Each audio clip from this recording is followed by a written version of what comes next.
John was the manager of a large business based in the UK, and he was a production manager who'd been given a major project to bring in some change that would have involved a lot more team working down on the production line of the particular factory that he worked in. And he did all the right things in his mind, and he got people involved, and he started to set up production teams that were going to look at how to continuously improve products and processes. But he became aware very quickly that a number of key people were not turning up to the meetings. And though he could have got them through things like disciplinary proceedings and formal proceedings to get them to the meetings, he wanted to get to the root of what was going on.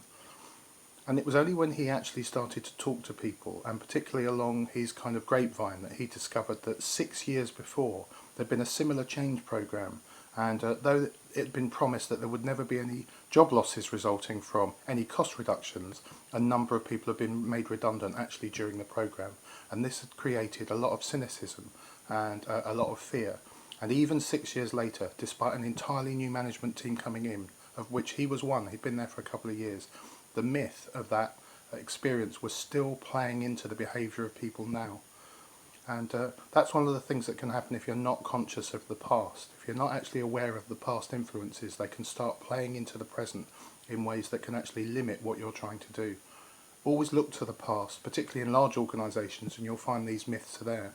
And a colleague of mine, David Knowles, at the University of Brighton, did some research into this, and he estimated that it can take 5-6 years or even longer for myths to be entirely cleared out of organisations, and for the present to actually kind of have a clear canvas of possibility.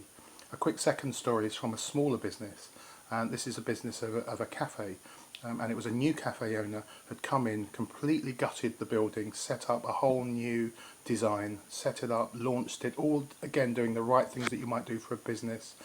adverts in the area, a nice launch event, people came along. But then he noticed that when people came in, there was just a sense of suspicion about his products, and a number of families particularly that came in just seemed to order drinks to start with and weren't that keen on things like salads.